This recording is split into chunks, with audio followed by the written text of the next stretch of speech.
I would say the hardest part of it really is to like, I guess it's the internet, because the internet's like a double-edged sword, bro.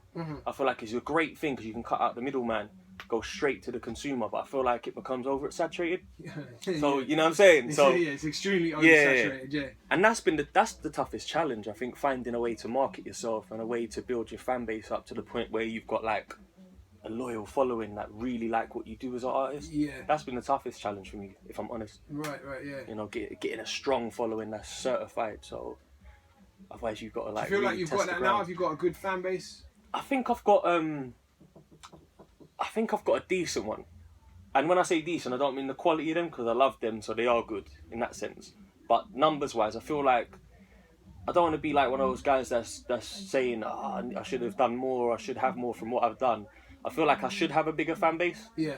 But I also feel like it's a slow grind's better than no grind. And you know what it was, bruv? There was one time when I was in New York, and I was talking to someone about, you know, I put out a video and I only got like 20,000 views, and then you got another artist on 50,000, and the song's not even like structured or mixed properly, and he said, yo, like the way you got to look at it is every time you leave your house in the morning and you're on a move, whatever it is to build your brand and your name, you've got to every day find a new fan, even if it's one. Yeah. Find one person to buy into you, you know what I'm saying? And that was really what changed me, man, that one conversation.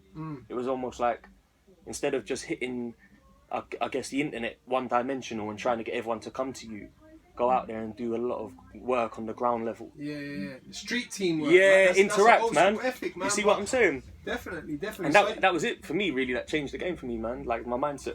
Yeah. Right there and then. So I know you spend a lot of time in New York. I do, and obviously, man. Love it. I know you've got a lot of connects out there. You even connected me with one or two people Yeah, at the start man. of the year when we were out filming a documentary. I remember that. That was I dope. appreciate it. Thank you for that. Nah, bro, you're more than welcome. You've been supporting me from when I really came back with the other project. And we didn't know each other. Yeah. And it was because of the love of hip hop that connected us. So who are we to block people from that love and passion for music? You know what I mean? We have to connect each other, man. Yeah, man. When was the first time you went to New York? Like on a music on a music tip. I would like to say 2012. Right. And I say it on a music tip because I've done a feature for someone out there. Okay. But it was more like we're in the studio smoking and drinking, and right. My cousin from London's a rapper. Yeah. Oh, jump on a beat now, and that was it. And then really, I used to go out there to check my family over there. Okay, right. And they're in a neighbourhood called the 90s, which is in East Flatbush, in Brooklyn. Yeah. And in their neighbourhood was a couple of individuals that do the music thing, and then one year they was just boom gone, which is Bobby Schmurder and Rowdy Rebel. So they was around just in the neighbourhood normal for a long time, and there were some other rappers out there that people thought were going to be big. Yeah. But then these lot was like real street dudes who was just like, yeah, let's make a couple tracks. Yeah. And it went mad. So the year I came back after that, the whole neighbourhood was lit. So it's like, we need to shoot more videos out here because everyone out here is active now. You know what I mean? Yeah, most definitely, man. So you know Bobby Schmurder and them guys personally. Bobby, I used to see in the barbershop there. Right. Okay. I used to get a shape up from Trevor. Yeah. In Brooklyn's finest barbers. And Bobby used to just be in there, but he's just doing this. He's that guy that you see in the video. Very, everyone knows him, everyone loves him in the neighbourhood. So he's just in London, and Rowdy smoked one with him in the morning outside his crib in the slippers, and you know what I mean, that kind of vibe. But I don't ring them and know them, but I know many people around them that are their brothers, mutual friends, they're real like from the block guys. Yeah. And they're good friends of mine, like Young Tizzle, Kamikaze Kai, these guys that are from that neighbourhood that are, you know, ringing them now to check that they're okay behind the wall. So 3GS9, man. Boom bam. I seen one of your videos you were sat with Jungle. Yeah, man. In Queensbridge. People don't know about Jungle around here, bro. They don't, bro, man. So for those people listening that don't know about Jungle is Nas's brother. Hey, mad, right? His actual brother. Like, when I saw that in the video, I was like, nah, really? Like, so how did you meet Jungle? Wow, bro. To be honest, I got to try and get to these stories quicker because it's such a long-winded thing. Franchise, my boy from Harlem, he's Jim Jones' boys and all that. He does music videos. Right. director, shoots videos. So he shot a couple of yours, right? Yeah, hood guy. But he owed me a favour because he longed me off for my footage the year before, right? So he's like, look, hey, pick a track that you got and we're going to shoot it, get it done. I say to him, cool, listen, I've got this joint where I shout out Queens, Nas, 50 Cent, I grew up on it. I want to shoot the video in Jamaica, Queens. He's from Harlem, so he's saying, oh, that's far away, bro, that's far. And this is what the guy does, he's long. Yeah. So we reason, because a lot of people don't know that Queensbridge is actually a lot nearer to Manhattan. Yeah, and it's quite far away from Jamaica, Queens. Right, yeah. It's the bridge that crosses from Queens to Manhattan. So, yeah, let's just link at Queensbridge, that's mutual ground.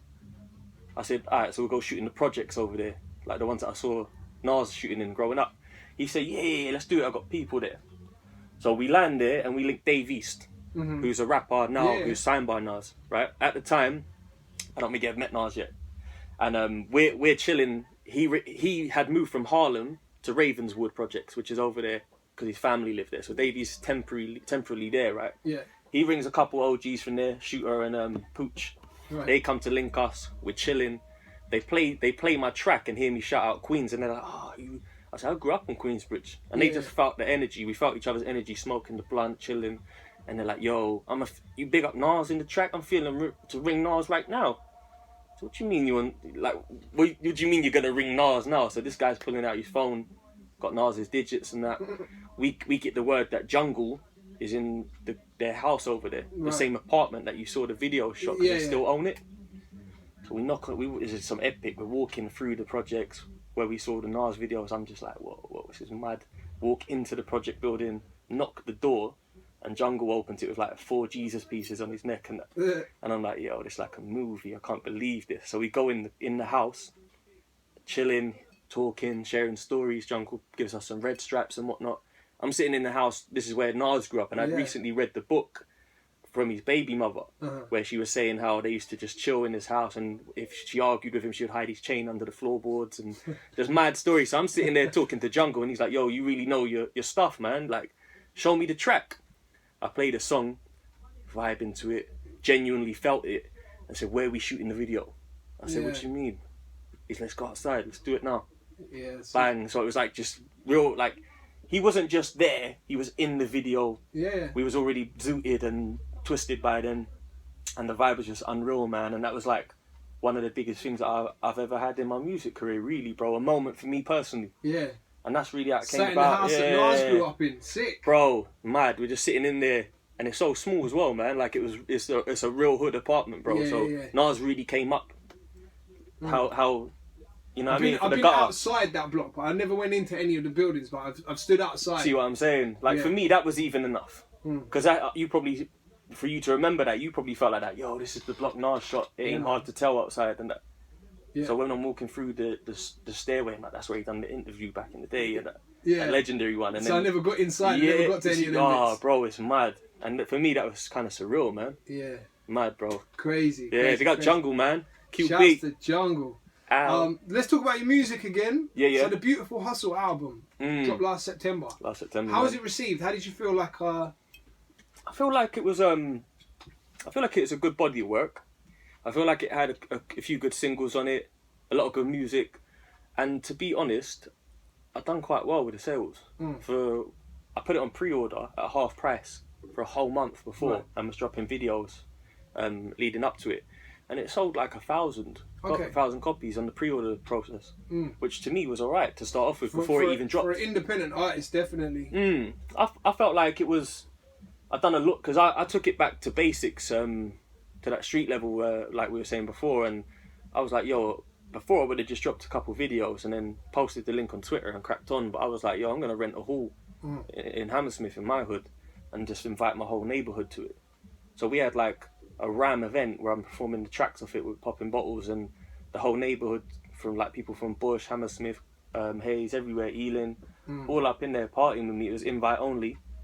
You know, everyone supported the launch right there and then. Yeah. You know what I mean? Instantly on their phones, downloading it, because we asked them to from the stage and that. And we really... And then I went straight to New York the week after, bro. That's when I went out there, and people in New York were supporting it.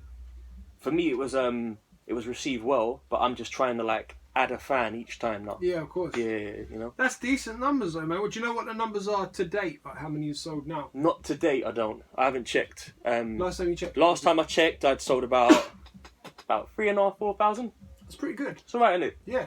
I was happy with it. In 9 months, so September to now. Yeah. That's good numbers, man. Congratulations. Thank you, brother. I appreciate it, man. And you know what you got to remember as well? We're looking at like streams as well. Yeah. And apparently it's quite hard to get a real, true, genuine number on the streams of how many sales you got. Because at Apple Music, Spotify and Tidal, people are just streaming the song. Yeah. Apparently it takes like 1,000 streams for one sale or something, I read recently. Right, okay. So I don't think that's where I think majority of my sales come from the pre-order and from iTunes. But now, because it's on Apple Music, it seems to be doing more alright. people streaming it than buying it. Man. Right. I don't quite understand the streaming. behind streaming. It's quite yet. difficult. I think a lot of the game don't actually was like, because I'm quite interested in the business aspect. And I saw some figures from like saying that more vinyls were sold than streams last year or something. Vinyl sales are going up. That's crazy. I don't know if it would be more than streams. I was trying to work it out, bro, and it was like again.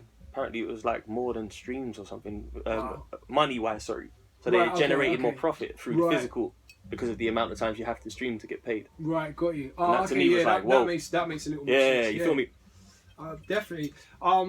So your track, Her, that's the one I've been playing on the show. Thank you for Feeling that one. Who produced the beat first off? K's Beats. K's, yeah, he's shouts to K's Beats. my boy under my wing, Did you get the man. beat with the sample on it already, or did you guide him and direct him? Well, the funny thing about that as well, it's like hip hop, bro, because you ask the questions that I think about, and it's like when K's produces, the majority of his beats are trap, right?